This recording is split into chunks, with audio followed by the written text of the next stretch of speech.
Advertisers, knowing your enemy, how your business is attacked. I'm not going to talk too technical. I think this is the wrong audience for that, so forgive me. If you do want to talk technical, grab me afterwards.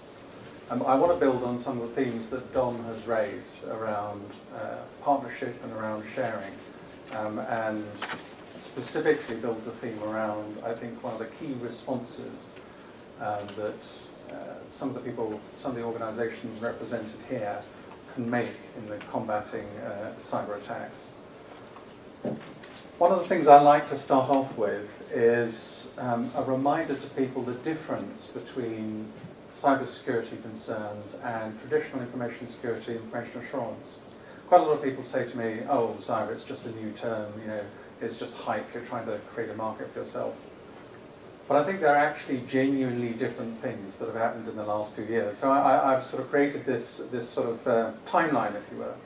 And one of the themes that I want to bring out of this is it's a young timeline. We've transitioned from the very early sort of network computers in the early 80s to really quite a complex system of systems. If you think that Google was only founded in 1998, the internet isn't even 25 years old. Smartphones, the iPhone is, 7 years old, something like that. This is fresh stuff. And a lot of the responses that one wants to build into institutions or an organization just don't exist yet. And you look at the sort of the cascade of increasingly serious events that have happened over the last few years, building up in this side. I think the fundamental drivers, the difference between this side and this side, the era of connectedness to the era of mass interdependency, what was a technology issue now becomes a leadership issue. The drivers of change are the mass industrialization of cyber attack, cyber espionage, so people stealing intellectual property. The militarization of cyberspace, with the creation of the US Cybercom only a few years ago, it really created a new military domain. That's driven a whole set of behaviors. The rise of hacktivism, people realizing that actually it's very easy to embarrass and disrupt a company of a target, do damage to that target, raise cause for their concern. Very difficult to understand motivations and to work against those guys. Organised cybercrime, and I'll come back to this as one of the sort of themes I want to build on. Bad guys realizing that it's really a lot easier to make a great deal of money using IT than it is to take a shotgun and stick a stocking over your head. I was talking to the head of security at a major high street bank the other day, and he's responsible for physical IT and people's security, and he's saying just the balance has shifted enormously. Whereas he used to be pulled out on a regular basis, somebody would be holding up the local, the local bank. It's now all about, okay, we just found another of these USB devices plugged into an ATM, and they've helped themselves to thousands of pounds, and we didn't know about it for 2 weeks. It's really quite interesting stuff. The growing dependency on the internet. I think very few organizations these days don't absolutely depend for their customers, their supply chain, communications with their staff, and it's happening insidiously. We haven't made a decision to say, we're going to put our business on this infrastructure. It's happened over a period of the last few years, and we suddenly find we're dependent on it, and you notice it when it goes down. And that's kind of an interesting thing. Don mentioned it, the Internet of Things, the rise of devices, the fact that we all probably in this room carry at least two smart devices with computing power in my palm that used to be a departmental facility 20 years ago. And then the last one, which I think is quite interesting, really has been driven by the Snowden event, is privacy and data protection. I think there's a real sort of sea change there as people realise quite how much information about themselves, their organisations is exposed and how it needs to be protected, and perhaps a reaction to that. So it's a real changing era, and I think that's an important thing to latch on to. I want to pick out of that the cybercrime element and look at some of the trends, some of the techniques, some of the motivations. But really, I want to concentrate on a central thesis, which I'll come to at the end. A couple of stats. I mean, there are lots of stats in this area. more or less well informed. The Norton Annual Cybercrime Report, which is published every year, they estimate the cost of cybercrime at $113 billion. CSIS and McAfee just published a report a couple of days ago which estimated it 5 times that, $454 billion. Staggering amount of money. And what's very clear, one of the things that Norton picked out, is cybercrime is now more lucrative than illegal drugs. So it's overtaking the drugs trade in terms of the amount of money that the bad guys are making out of it, which is a pretty scary prospect. You know, people know how to think about drug wars. And one thing that's very clear, I like this quote, PwC report that they did with the US Secret Service and Carnegie Mellon, published a couple of weeks ago. One thing's very clear, the cybersecurity programs of the US organizations do not rival the systems, tactical skills, technological prowess of adversaries. You know, the bad guys are getting really good at this, and they're not constrained by some of the things that we as commercial organizations, as governmental organizations, that they play without rules and they're making huge progress in their terms. When you look at the motivations, I mean, you know, in cybercrime, people want to make big money easily. So, you know, as an illustration of this, effort complexity. So this is the easy. The further you get up here, the easier it gets. The higher you get up there, the more your returns. So where you really want to be as a bad guy up here, you know, it's easy to make lots of money. And you look at the different kinds of cybercrime, and I've kind of excluded some of the more uncomfortable cybercrimes, you know, cyberbullying and things like that, which tend to sit down here. They don't reward in monetary terms, and they're generally reasonably hard to do. What is interesting, if you look at these, is it's all becoming easier for the bad guys to do that. You know, you can now buy online distributed denial of service attack. You put your credit card in, you name the domain name that you want to take down, pay your dollars, and that domain will receive a DDoS that will take a website offline for as long as you pay for it. It's pretty scary stuff. You know, there are open bounties for exploits. I believe that the highest exploit I saw was something like $250,000 was offered for an exploit per iOS iPhone, because it's a pretty locked down platform. People are prepared to pay for exploits. You know, there's a whole dark market around there which is driving behavior. So, easy money, and it's getting easier for the bad guys. It's not just about direct money though, and it's about IP theft, it's about corporate finance too. So I've stuck this in. And this is an American report, the IP Commission report that was published a couple of years ago, and they really went to town on pointing out how much the cost of IP theft, copying, counterfeiting was costing the US economy.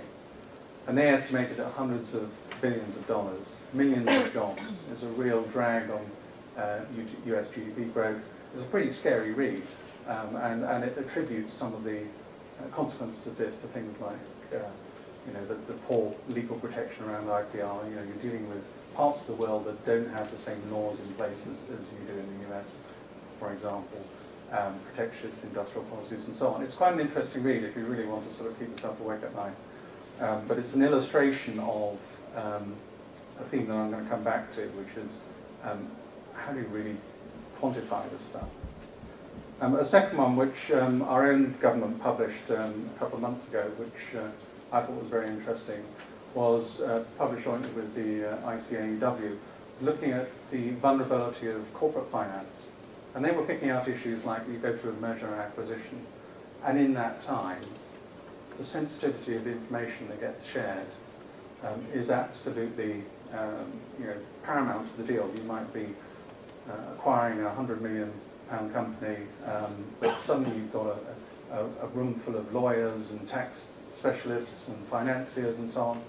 And rather than being locked in a data room and sort of scribbling notes on bits of paper, they're all pinging each other email and reply all and all the rest of it.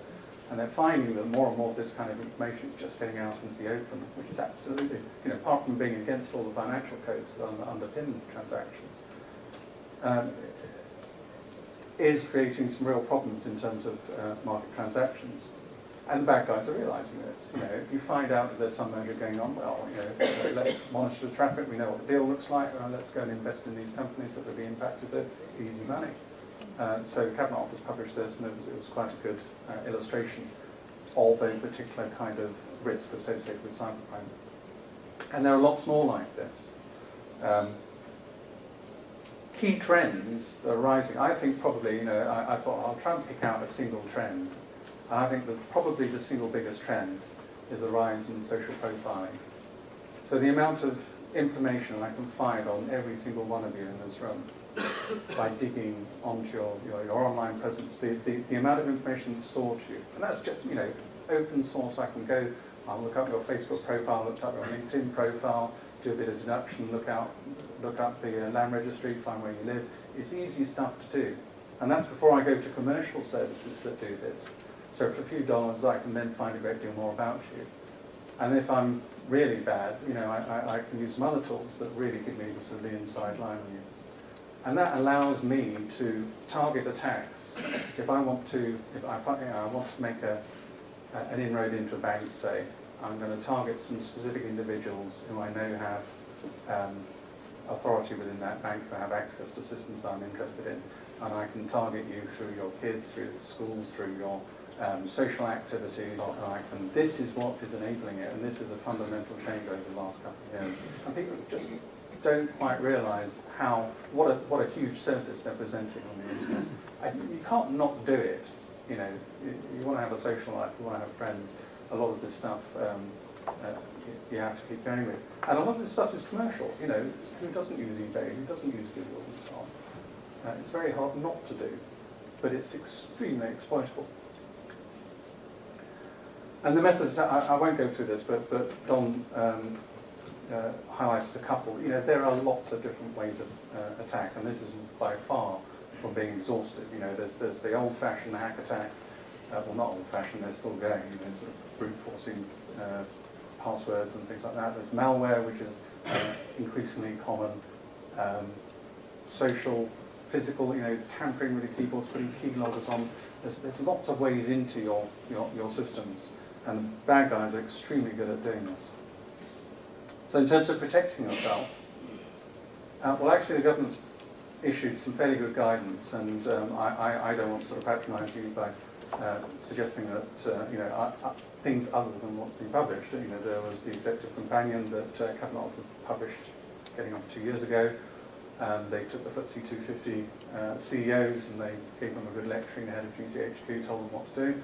And then they issued this guidance, and that's starting to trickle through into behaviours. More recently, the Cyber Essentials scheme was published last week, in fact. So that's providing guidance to smaller companies, typically. Don's pointed out SMEs, small and medium enterprises. So that's providing a good set of guidance for companies to work to. My own favourite is Paris 555 by BSI. I like it because it's actually quite holistic, although it's not as it's only a specification published by BSI. It's got lots of other things that people don't usually mention. So you've got to understand, for example, your security context, your supplier and partner strategy. Picking things out of there. It's not just about technology; it's about the whole culture and attitude of an organisation, which I think is very valuable. However, again from this report, more than 2/3 of companies, according to this report that was published last week, don't know how much an attack costs them. And I think that's absolutely the pivotal point, and that's the centre of my thesis, call to action here. We need to find out how much this stuff costs. And it's not trivial. If you look at the kind of costs that you might incur from a cyber attack on the left, apologies, it's going to be difficult to see from the back, I'll read them through. Channel disruption. My website goes down, suddenly my customers can't get online and make orders. Supply chains, I can't get hold of the people who usually bring in my goods and supplies. Internal communications, you probably all experienced that point where IT, your email goes down. Do that for a few days and see what happens. Customer confidence, gets out in the public domain. People say you've been hacked. Well, I'm worried about my credit card details or something like that. I'm not going to use that organisation again. Share price, I'll come back to that. Regulatory fines, reputation damage, the cost of remedial action. If the stuff goes wrong, it costs you money to fix. Long-term fixes, though I may have fixed it this week, but actually I need to refresh my entire IT estate because it's creaking, it's aging, and this incident has just made me realise that I need to get on with it. Costs associated with that. Loss of intellectual property, one of the hardest things to quantify, but one of the most common forms of loss at the moment. Loss of business advantage, so losing that, in the example of a merger and acquisition, actually finding your competition know about an acquisition you're about to make, outbid you or reposition themselves. Staff confidence, people working within your organisation who say, you know what, our company just dropped a huge clanger and I'm not terribly happy working here. My friends are taking the mickey out of me when I go home. Damages claims from customers and victims, even victim notification. You saw eBay having to tell people to reset their passwords. There have been instances where organisations have had to write letters to hundreds of thousands of people. That is no small cost. And those are just a few of the costs that can be incurred by these things. So quantify that, and you start to drive investment in security. You start to drive your whole security posture. When the CEO and his board know that it costs you X million every year, I know what my security posture is going to be. It sets priorities. The fact that it's quantifiable means that it's got board visibility. It starts appearing on corporate risk registers. It gives you comparators, and I think this is a really interesting point. A lot of organisations judge their IT spend, their security spend, either because that's what their budget has always been, so they've just nudged it up a few % every year, and that's what they've been allowed to do. Or they look at what their closest competitor spends, and maybe they've worked in other companies, so they all exchange notes. How much do you spend? Oh, it's about the same as us, must be all right. It's by no way a measure of how much you should be spending. Insurance, and I want to come back to this because I think it's a really important one, drives business continuity, drives training, your information strategy, so really understanding where your crown jewels lie within an organisation. A lot of organisations make the mistake that we just want to keep everything confidential. Those ones that are really mature understand that actually they operate in a global marketplace. They operate with a huge supply chain where information flows pretty freely, and you have to be really, really targeted about the information that is your business advantage, and it's usually a very small amount of information. And security governance, and it informs risk modelling, which is one of the things I want to come to. So an example of that, there was a piece of work done by a small law firm about a year ago, I think, that looked at the impact on share price of different kinds of attacks. And there isn't that much of this work out there. And it's not particularly exemplary, but it is illustrative. What you're looking at here is the 0% line. So what you're looking at are where your share price dropped below that and for what period. So interestingly, they found that actually hacktivists had the biggest short-term impact here. So that was to do with reputation, embarrassing the company, had an immediate knock-on effect on the share price. It also, the insider threat also had, so a problem caused by your employee had a very significant impact on share price. You imagine reading company X has just been, had some information exposed by disgruntled employees. That does a lot of damage to confidence in companies. Unfortunately, there's not much of this kind of analysis out there, and that's really my call to action, and I think is relevant to this audience. Capture the organisation's costs, the impact cost, the preventative costs as well as the impact. So how much do you spend currently on security? Organisations roughly know that, they know it in budgetary terms, but actually if you say, okay, well does that include people security, does IT security, and so forth. But post-event assessment, how much did it cost us when we got done over, when we had that, our website was lost or I mean, very hard to quantify, and there's not much discipline around that yet. And many organisations don't know how to record it. And if you remember that list of costs incurred, You need that taxonomy of cost to really sort of drive that, to really understand how you can quantify this. Educate, raise awareness, enable, so within your own communities of companies, make sure they understand how to quantify this. Dare to share. I think this is a big ask. One of the things that makes this, the sell of security really hard is nobody likes to disclose how much it costs them when something bad happened. There are rare examples like Sony who admitted, they estimated it cost, I think it was $180 million. That was a rare example, a rare data point. If there was more of that, people would start to realise quite what the issue is. And I think the real interesting point around this is the potential to drive the insurance market. Now, there are insurance companies playing in this, and there are some early products out of this, but I think the thing that is really missing when I talk to some of the companies is the really in-depth actuarial data that allow them to write the risk properly. There isn't that pool of corporate claims that are flagged as cyber.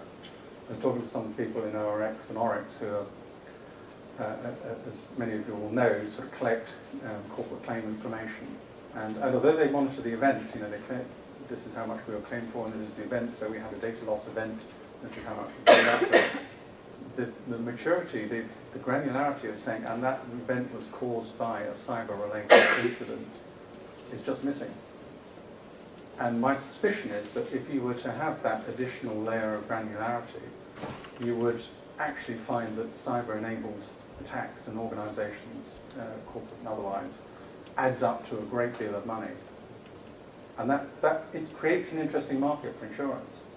To be able to offer insurance specifically to guard against forms of cyber attack, but to also be able to limit risk.